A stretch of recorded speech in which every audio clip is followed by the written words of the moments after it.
Terrible Tudors, gorgeous Georgians, slimy Stuarts, more Victorian, woeful wars, ferocious fights, stingy castles, daring knights, horrors that defy description, cutthroat council, bull Egyptian, vicious Vikings, cruel crime, punishment from ancient times, Roman, rotten, rank and ruthless, cavemen, savage, fierce and toothless, groovy Greeks, brainy sages, mean and misery, Middle Ages, gory stories, we do that, and your host are talking raps. The past is no longer a mystery. Welcome to Horrible History.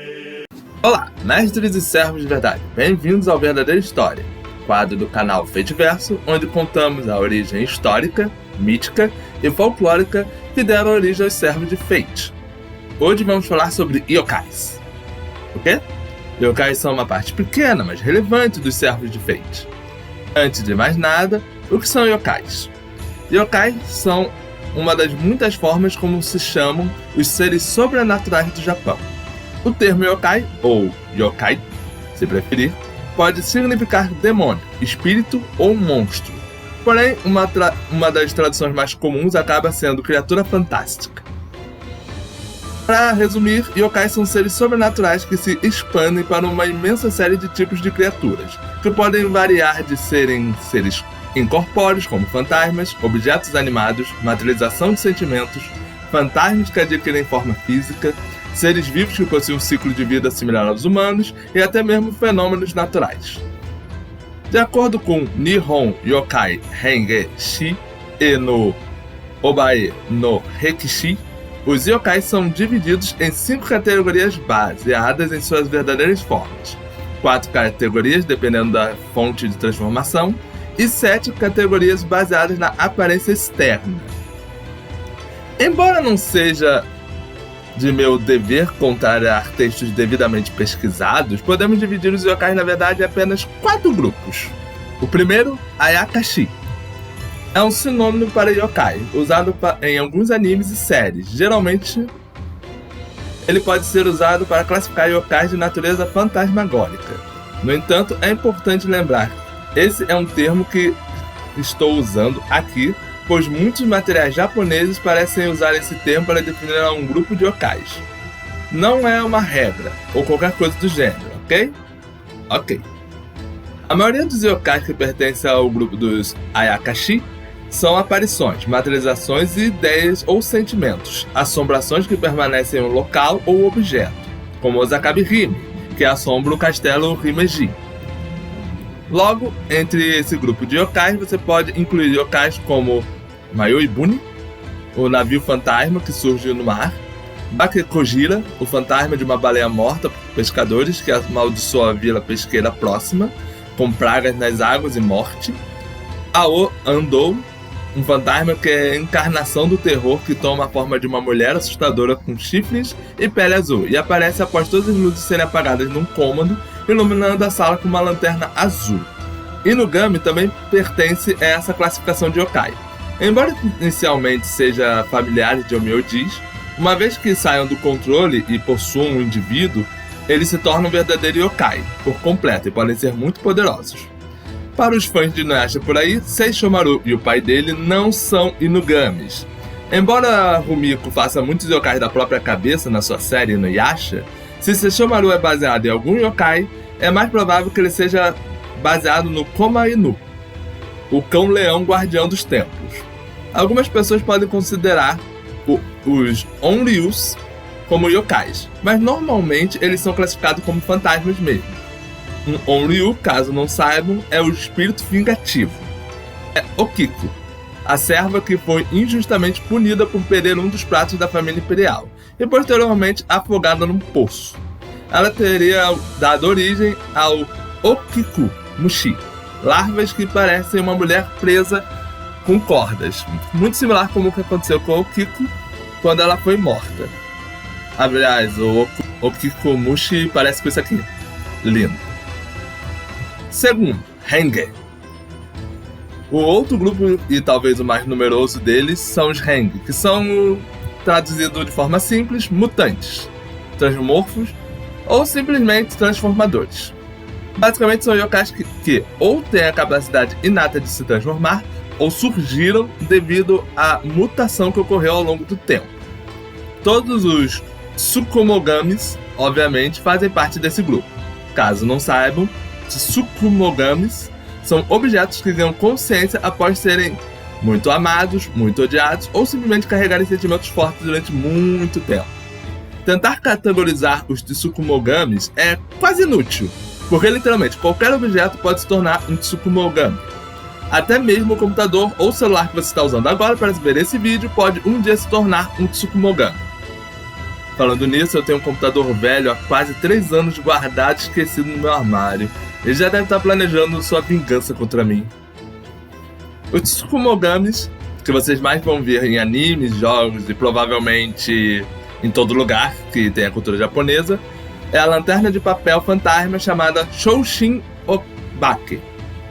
E o guarda-chuva de um olho só, língua gigantesca, Kosaga Tatari. Torro. Casa Obake. Esse grupo, no entanto, não é composto apenas de Tsukumogamis. Ele também inclui seres vivos que se transformaram ao longo do tempo. Muitos animais normais podem se transformar em yokais com a passagem do tempo. Os mais comuns são os gatos e as raposas, que possuem muitas transformações distintas dependendo do quanto tempo de vida eles têm. Gatos podem se transformar em bakenekos após viverem por um longo período de tempo. Eles acabam virando yokais e ganham todos os tipos de poderes sobrenaturais. Os mais antigos e poderosos e inteligentes entre os bakenekos podem eventualmente se transformar nos famosos nekomatos, os gatos de 2 caudas. Kitsune, por sua vez, ou apenas raposa, seguem o mesmo conceito, porém todas as raposas são por default mágicas. A questão é que as raposas de uma cauda são as mais jovens e, portanto, menos inteligentes e menos poderosas. Embora geralmente as histórias acabem botando as kitsunes como criaturas traiçoeiras e enganadoras, sendo uma das mais famosas a Tamamo no Mai, um dos 3 grandes yokais do Japão, também existem raposas que são benevolentes, em particular as raposas de Inari. Essas raposas são geralmente enviadas do deus Inari e são sempre seres benevolentes. Em animes, esses raposas geralmente têm a pelagem branca. Outros yokais dessa classe incluem Jurogumo e Tsushigumo, a Mulher-Aranha e a Grande Aranha Yokai da Terra, que confrontou o Raikou diversas vezes. A Quimera, conhecida como Nue, com corpo de primata, patas de tigre e cauda de serpente. Os famosos Tanukis e seus sacos gigantescos, capazes de uma imensa gama de usos, como vocês podem ver aqui, temos um grupo de Tanukis usando seus sacos para serem sinais para suas barracas. Esse Tanuki está usando seu escroto para servir de teto na sua lojinha, e esses estão usando seu escroto para realizar exercícios, muito bom para manter a forma, e esses aqui estão usando seu escroto como alvo para arco e flecha. Eu acho que ninguém mais quer ver o escroto de um Tanuki novamente. Vamos continuar. A garça, do conto da Tecelã, também é um yokai desse grupo. Boa parte dos yokais que são listados na marcha dos 1000 yokais pertence ao grupo dos Rengen, Ayakashi ou Bakemono. Terceiro, Bakemono, já que estamos falando dele mesmo, traduzindo literalmente meramente para monstro. São yokais que são monstros por natureza. Não que sejam malignos, mas eles sempre foram seres monstruosos de nascença. E a grande maioria não é capaz de alterar sua forma ou aparência, a menos que aprenda a fazer isso por meio de magia ou algum item especial. Se por acaso eu falar de yokai nesse grupo e você viu ele em um anime tendo uma forma humana, acredite, é só o autor querendo dar uma aparência mais legal pro personagem. Para quem está ansioso, finalmente vou falar de nosso famoso amigo Kappa. Esses yokais que misturam tartaruga, sapo e humano são yokais desse grupo. Ningyo, a sereia japonesa, também pertence a esse grupo. Se você está imaginando a sereia desse jeito, né? A Ningyo japonesa não é assim, ela é assim. Foi mal. E Pontadara, o ferreiro gigante de um olho e uma perna. E também Yokai Doninha Navalha Kamaitachi. Todos aparecem em anime. Quarto, fenômeno. Eu fiquei sem nomes bons de termo japonês para usar, então vamos assim mesmo. Esse grupo inclui yokais que foram criados para explicar fenômenos ou situações peculiares do dia a dia do Japão antigo. A maioria desses yokais ou é extremamente difícil de se ver ou aparece apenas em certos locais, situações e em torno de certos indivíduos. Raiju, a fera relâmpago, é a manifestação do trovão e do raio. Fujin e Raijin são os controladores dos ventos e raios durante uma tempestade. O Mibosu é o gigante negro do oceano que ataca embarcações durante a noite de tempestade. O colossal Daidaraboshi, um gigante tão grande que a formação de lagos e montanhas do Japão são atribuídos a ele.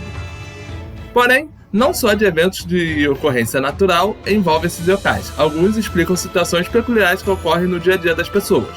Por exemplo, o travesso Obarayo, um yokai que pula nas costas das pessoas a caminho de sua casa, e após um longo dia de trabalho, e vai ficando cada vez mais pesado enquanto a pessoa anda. Se por acaso a pessoa conseguir chegar até a casa sem parar, então o Obarayo vai recompensar a pessoa. O que esse yokai supostamente iria explicar o cansaço e a dor nas costas de algumas pessoas após um longo dia de arato. O infame Norikabe, o yokai parede que fecha ruas anteriormente desocupadas, que explicaria porque às vezes as pessoas se perdem em cidades, achando muras onde não existiam antes. E às vezes os Tengu são responsáveis por alguns dos fenômenos peculiares. Quando você grita numa montanha e faz eco, significa que em algum lugar na montanha existe um Tengu imitando o que você está dizendo. Assim como os ventos que ocorrem na floresta e o som de árvores caindo, também são fenômenos causados por Tengu, chamado Tengu Daioshi. Falando de Tengus, apesar do nome significar cão divino, a maioria dos Tengus tem traços de ave. Mas nem todos, como o Shibaten. Os que você mais vai ver com frequência em animes e jogos são Kotengu ou Karasutengu, que são os Tengus corvos. São normalmente Tengus de nível mediano dentro da classificação dos Tengus. Os Tengus mais poderosos são os Daitengu, que são aqueles mais conhecidos com seu nariz longo e o rosto vermelho. Porém, geralmente nos animes, eles acabam misturando esses Tengus todos e ficam uma mistura de Karasutengu com um Daitengu. Os Tengus mais poderosos são os Tengus do clã Kurama, que vivem no Monte Kurama, onde o Shiakamaru foi treinado sob a supervisão de Soujoubo. Embora reconhecido como um dos mais poderosos Tengus, curiosamente, o que entra na lista dos 3 grandes yokais não é um Tengu de nascença, e sim um Tengu Rengen, que foi o Imperador Sutoku. Agora você deve estar perguntando, e os Onis? Como o MC vai falar de yokais e não vai falar de Onis? Bem, isso se deve por um motivo, e para isso vamos ter que voltar um pouco no tempo, no passado do Japão. No Shinto, a religião base do Japão, o conceito de bem e mal não eram tão predominantes quanto a religião ocidental. Esse conceito foi introduzido posteriormente com a chegada do budismo. O que era predominante na época era o conceito de pureza contra impureza. Embora possa parecer meio vago, para a percepção ocidental pelo menos, o conceito é relativamente próximo do conceito de bem e mal, porém menos restritivo e bem mais fácil de limpar suas impurezas. A pureza é tudo que é limpo e virtuoso. A impureza é tudo que é sujo e não virtuoso, mas especialmente aquilo que está ligado com a morte. Uma das coisas mais impuras no Japão é o antigo miasma, o ar maligno liberado por entidades de imensa impureza. Porém, hoje, o vídeo não é sobre religião, então vamos continuar. No Shinto, os primeiros deuses são conhecidos como os deuses celestiais. São compostos principalmente dos filhos de Izanagi e Izanami. Porém, com o tempo, a terra do Japão começou a dar origem a deuses terrestres. Deuses que representavam elementos do mundo físico, e não do reino celestial. E curiosamente, o próprio Suzano desceu da terra e uniu-se aos deuses terrestres durante algum tempo. Como disse, no entanto, existe a pureza e a impureza. Os deuses terrestres eram puros, mas existiam os deuses impuros. Esses eram chamados de Tatarigamis, ou Deus Maldito. Se os deuses terrestres eram deuses que representavam aspectos da natureza e do mundo físico, então os deuses malignos, ou os deuses amaldiçoados, eram a manifestação das calamidades, da destruição, da fome e guerra. Um dos Tatarigamis mais famosos é Yamata no Orochi, que é tão poderoso que não apenas amedrontava os deuses terrestres, como até era um desafio para os deuses celestiais, como Suzano. Os Tatarigamis são seres impuros. Enquanto yokais até agora, indiferente de sua natureza, possam ser cruéis e até matar humanos, eles não são considerados exatamente impuros, no geral. E geralmente são afetados negativamente por miasma emanado pelo Tatarigamis e pelo que vem do mundo dos mortos. No entanto, existe um grupo de yokais que é impuro como os tatarigamis, e esses yokais podem ser chamados de Akuma. Para qualquer um que já jogou Street Fighter deve saber que Akuma significa demônio ou espírito maligno.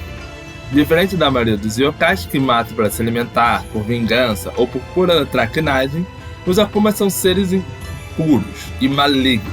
A maioria dos Akumas existem no Jigoku, ou se preferir, o inferno. Porém, eles também podem existir no Meidou, o mundo de passagem entre o Jigoku e o Tengoku. O Tengoku é o paraíso. No Meidou também é onde você pode encontrar o famoso rio Sanzu, o rio dos mortos. Akumas podem agir independentemente ou trabalharem sob a supervisão de um deus do Jigoku, ou do Meidou. Obviamente, um dos Akumas mais populares e famosos são os Onis. Os principais Onis da tradição japonesa existem no mundo físico. Porém, com a chegada do budismo, os Onis passaram a existir também no Meidou e no Jigoku, como carrascos e assistentes de Yama. A maioria aqui vai lembrar dele pelo nome que ficou popular aqui no Brasil com o anime de Dragon Ball e Yu Yu Hakusho, Emadaio, o juiz do reino dos mortos. Outros Akumas incluem os servos de Izanami, no mundo dos mortos, Yomotsu Shikome e Yomotsu Ikusa. Hinoema, uma espécie de yokai vampira, e também o demônio Mara e suas filhas que tentaram Buda, os Asuras e outros seres emprestados da mitologia budista. Todos eles entram na categoria de Akumas. Logo, os Akumas só passaram a carregar mesmo esse título com a chegada do budismo e com a mistura dele com o Shinto e como ele foi espalhado no Japão, junto com o conceito de bem e mal e, é claro, a reencarnação. Apesar das divisões aqui que eu coloquei, não é necessário chamar nenhuma das criaturas por qualquer um desses nomes. Você pode dar apenas yokai para todas elas, que não tem o menor problema. Mas achei interessante falar um pouco disso, essa separação e um pouco das espécies, para falar da verdadeira história da Ibuki Douji, da Osakabe Hime, da Miss Crane, entre outros. Então, até o segundo vídeo, ou o Rei Arthur. See ya! Tall tale, atrocious acts. We gave you all the fearsome facts. The ugly truth, no grab or glitch. We showed you all the juicy bits. Gory, ghastly, mean and cruel. Stuff they don't teach you at school.